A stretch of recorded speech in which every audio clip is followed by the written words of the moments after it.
Diskriminimi është një nga mandatët themelore të institucionit të avokatit të popullit dhe atë parasheh edhe Kushtetuta 177 që rregullon pozitën e institucionit të avokatit të popullit dhe atje shprehimisht thuhet se avokati i popullit kujdeset për mbrojtje nga diskriminimi dhe atë mbi baza etnike dhe të natyrave të tjera, duke përfshirë edhe përfaqësimin e drejtë dhe proporcional të qytetarëve në sektorin publik.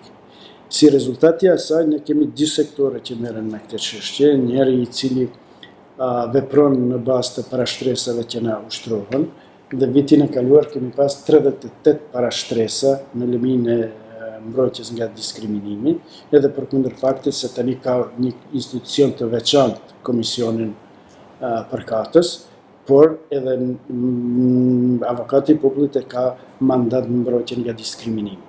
Dhe në qoftë se i bëhet një analizë ankesave që i parashtrohen institucionit të avokatit të popullit, do të shihet se dominojnë ankesat për diskriminim në sferën e punësimit apo marrëdhënieve të punës. Shpeshherë këtu vim në situata që të ngrehen procedura për keqpërdorimin e përkatësisë etnike në sferën e inkuadrimit në sektorin publik, sepse siç e dini, edhe me ligj është paraparë që gjitha institucionet të kenë kujdes në rastin e pranimit të administratorëve në strukturën etnike në mënyrë që të ketë një balancim të përfaqësimit. Dhe një lami shumë e theksuar në sferën e diskriminimit përveç marrëdhënieve të punës janë procesi edukativ arsimor. Ne fatkeqësisht vitin e kaluar kemi konstatuar dy raste ekstreme të diskriminimit në forma të segregacionit në dy shkolla fillore, në Shtyp dhe në Manastir, që fatkeqësisht edhe gjykata evropiane e drejtave të njerëzit në Strasburg i kanë konfirmuar me vendime të plotfuqishme se në këto shkolla ka segregacion ndaj nxënësve të komunitetit rom. Çka mund të bëjë avokati i popullit, pyetet në pjesën e dytë.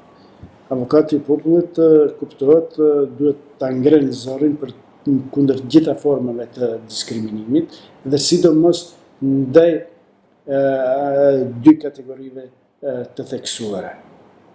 Personat me pengesa në zhvillim, fëmijët dhe pjesëtarët e komunitetit rom, si tre kategori më të prekshme dhe më fragile në shoqërinë tonë.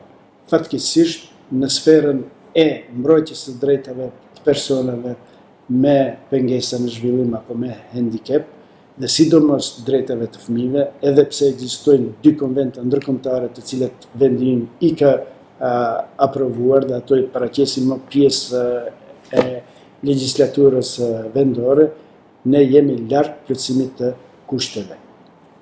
Vitin e kaluar nënshkruajtëm një memorandum për bashkëpunim me sektorin jo qeveritar, respektivisht të ato shoqëritë të cilat e përcjellin punën e institucioneve në drejtim të eliminimit të diskriminimit, por fatkeqësisht rezultatet mungojnë shumë. Unë vetëm disa raste tipike do t'u them. Në procesin zgjedhor, në 37% të vendvotimeve nuk kanë qasje personat me handicap që të ushtrojnë të drejtën e votimit. Në disa institucione publike, po ashtu kanë pengesa në qasjen në këto institucione. Përfshi edhe institucionin i cili duhet të mbrojë drejtat e tyre, pra institucionin e avokatit të popullit. Ne sipas standardeve që kërkohen për qasjen e këtyre personave në institucionet publike nuk jemi kompatibil. Pse? Sepse Ministria e Financave nuk na akordon mjete të mjaftueshme që ta adoptojmë qasjen tonë për këta persona. Fëmijët po ashtu me pengesa në zhvillim dhe si një kategori më e ndihshme dhe fragile janë po ashtu në observimin tonë dhe këto tendenca të diskriminimit janë ende prezente. Do t'i marrë vetëm dy rastet e fundit për cilë kemi ngritë lënë, edhe ato janë pamundësimi i mësimit në gjuhën amtare për nxënësit e fshatit Idrizov, edhe pse ekzistojnë hapësira në shkollën e ekzistuese dhe nxënësit nga klasa e parë deri në 5 e zhvillojnë mësimin aty, nga klasa e 5 e sipër pengohen që të vazhdojnë mësimin në gjuhën shqipe në shkollën përkatëse në Idrizov. Ngjashëm edhe me situatën në shkollën e mesme gjimnazin e qytetit të Velesit. Edhe pse rasti i Velesit është pak i komplikuar në kuptimin se vetë konkursi ka qenë i pa adoptuar dhe ka shkaktuar që një pjesë e nxënësve që kanë konkuruar të mos i plotësojnë numrin e poenave në 60 që parashet konkursi për regjistrim në gjimnaze, ndërsa nuk është para pa hapje paraleleve në gjuhën shqipe për nxënësa me numër të poenave ndër 60. Edhe pse ekzistojnë shkolla të zanateve profesionale të cilat kërkojnë 40 poena e jo 60 siç kërkon gjimnazi. Dhe si rezultati i kësaj mosmarrëveshje atyre nxënësve u bëhet padrejtësia që mos ta ndjekin mësimin në gjuhën shqipe. Pra sfera e arsimit mbetet si një nga sferat më problematike në të cilat tendencat e diskriminimit janë prezente.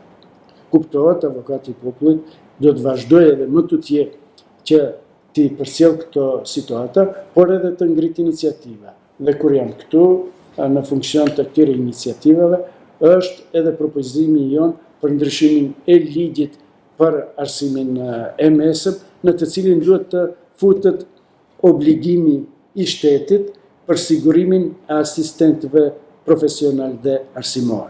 Sepse në bazë legjislaturës aktuale, këtë drejt e gëzojnë vetëm fëmijët në arsimin fillor.